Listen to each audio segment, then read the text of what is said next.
विश्व प्रसिद्ध उदयपुर शहर के प्रमुख पर्यटक स्थल गुलाब बाग के अंदर बना हुआ है नवलखा महल। इस महल को गुलाब बाग का हृदय स्थल भी कहा जा सकता है, क्योंकि जिस प्रकार हमारा हार्ट हमारे शरीर में ब्लड को सर्कुलेट करता है, ठीक उसी प्रकार यह महल भी भारतीय जनमानस के दिलो दिमाग में हमारे प्राचीन संस्कार, संस्कृति और वैदिक ज्ञान का संचार करता है। ये वही महल है जिसमें आर्य समाज के संस्थापक यानी फाउंडर स्वामी दयानंद सरस्वती ने वर्ष 1882 में लगभग 6.5 महीनों तक रहकर विश्व प्रसिद्ध ग्रंथ सत्यार्थ प्रकाश की रचना की थी। अगर इस महल के निर्माण की बात करें तो 19वीं शताब्दी में इसका निर्माण महाराणा सज्जन सिंह ने करवाया था। उस समय यह महल महाराणा सज्जन सिंह के अतिथि गृह यानी गेस्ट हाउस के रूप में काम में आता था। ये नवलखा महल है। महाराणा सज्जन सिंह जी का अतिथि गृह हुआ करता था किसी समय में, और 1882 में यहाँ महर्षि दयानंद जी सरस्वती महाराज पधारे थे और यहाँ 6.5 मास उन्होंने निवास किया था। उस बीच में उन्होंने अपनी कालजयी रचना सत्यार्थ प्रकाश की रचना यहीं पर की थी। ये इसका ऐतिहासिक महत्व है। वर्ष 1992 में सरकार ने इस महल को आर्य समाज को एक मॉन्यूमेंट के रूप में विकसित करने के लिए दिया। तब से इसको सुंदर और आकर्षक बनाने के साथ साथ सांस्कृतिक केंद्र के रूप में विकसित करने की कोशिश की जा रही है। इसी कोशिश का नतीजा है कि आज यह महल एक नए रूप में बदल रहा है, ताकि नई पीढ़ी यानी यूथ को भारतीय संस्कार और परंपराओं का ज्ञान हो सके। महल के दर्शनीय स्थलों में सबसे प्रमुख वैदिक संस्कार वीथिका, आर्यावर्त चित्र दीर्घा, 3D थिएटर आदि प्रमुख है। महल में गेट से प्रवेश करने पर दाईं तरफ वैदिक बुक शॉप है, जहां से आप वैदिक साहित्य के साथ साथ अन्य कई प्रकार की बुक्स खरीद सकते हैं। मुख्य महल में एंट्री के लिए आपको यहीं से नाम मात्र के शुल्क का टिकट खरीदना होता है। विशेष बात यह है कि महल के इन सभी दर्शनीय स्थलों के बारे में बताने के लिए निःशुल्क गाइड भी उपलब्ध कराया जाता है। मुख्य महल डोम शेप में बना हुआ है, जिसमें प्रवेश करते ही एक बड़े हॉल में सामने ऊंचाई पर स्वामी दयानंद की बैठी हुई मुद्रा में प्रतिमा दिखाई देती है। हॉल में नीचे चारों तरफ प्राचीन भारतीय जीवन के आधारभूत सिद्धांतों को मॉडल द्वारा दर्शाया गया है। ये सिद्धांत मनुष्य को अपने जीवन को जीने के तरीके के बारे में बताते हैं, जिन्हें 16 संस्कार कहा जाता है।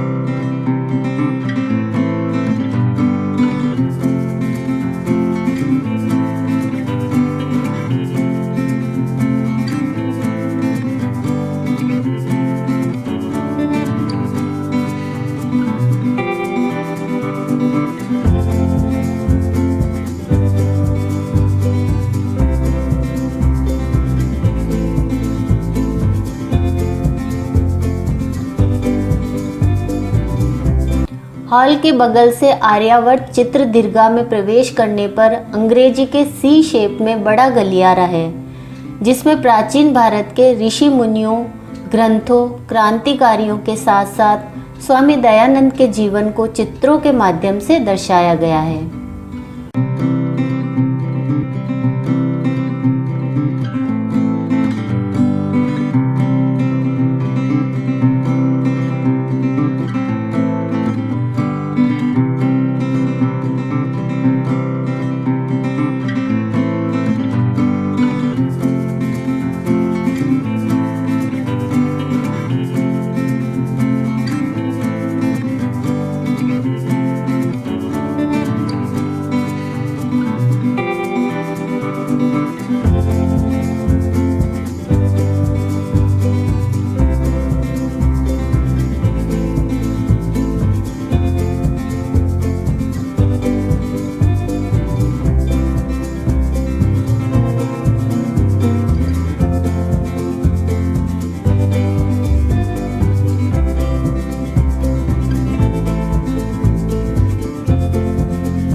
यहाँ से आगे जाने पर सत्यार्थ प्रकाश कक्ष आता है।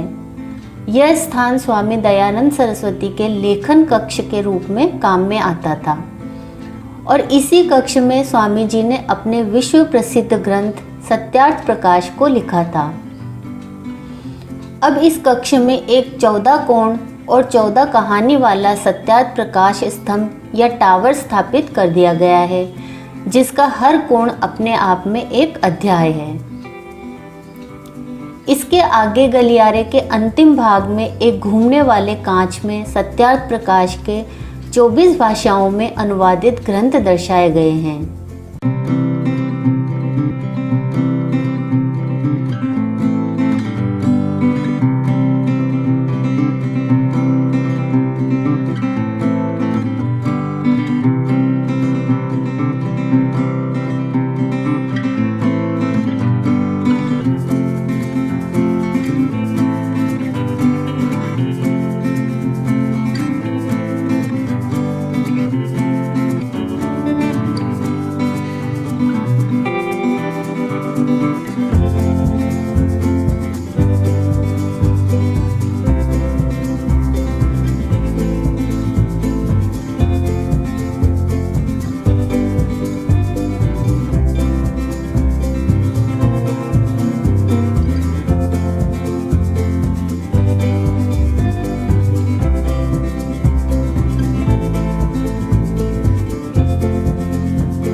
नवलखा महल में ही एक हाईटेक 3D थिएटर तैयार किया गया है, जिसमें विजिटर्स को भारतीय संस्कृति से संबंधित ज्ञानोपयोगी लघु फिल्में दिखाई जाएंगी।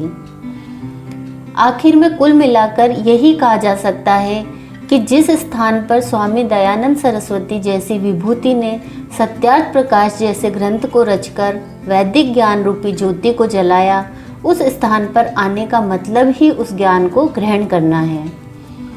अतः सभी भारतीयों को अपने जीवन में कम से कम एक बार नवलखा महल का भ्रमण करके वैदिक ज्ञान के प्रसार में अपना अप्रत्यक्ष योगदान यानी इनडायरेक्ट कंट्रीब्यूशन जरूर देना चाहिए।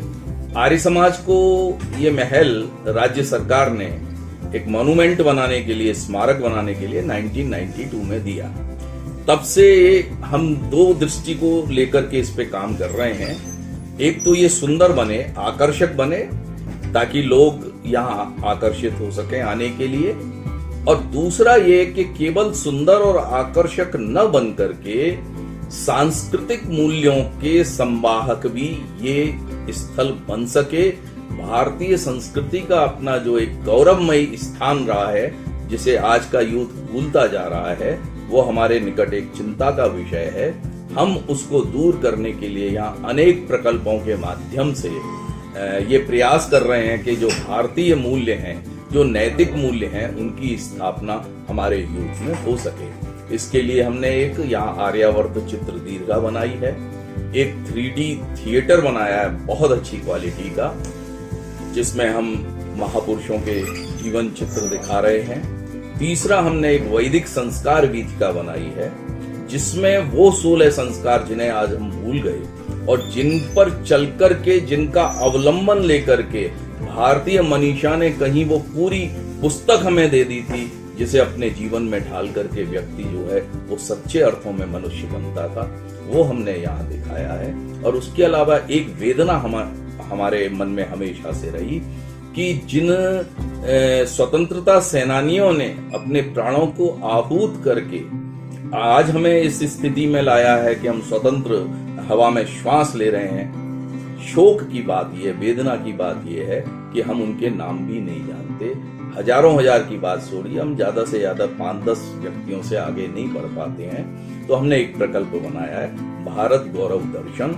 उसमें 365 ऐसे अनसंग हीरोज जिनको बोला जाता है, गुमनाम हो गए जो इतिहास में, उनको हम उनके जीवन चरित्र को यहाँ प्रदर्शित करेंगे। तो ये एक प्रकार से एक संकुल हमने अभी बनाया हुआ है। उसके अलावा हम वेद के थीम के आधार पर इसकी बाह्य सज्जा बनाएंगे, पंच महायज्ञों के आधार पर स्वागत कक्ष बनाएंगे। तो ये एक सारा कुछ एक तरह से भारतीय संस्कृति के उस गौरवमयी जो प्राचीन स्थिति थी, जो स्वर्णिम स्थिति थी, उसको पुनः साकार करने का एक लघु प्रयास है।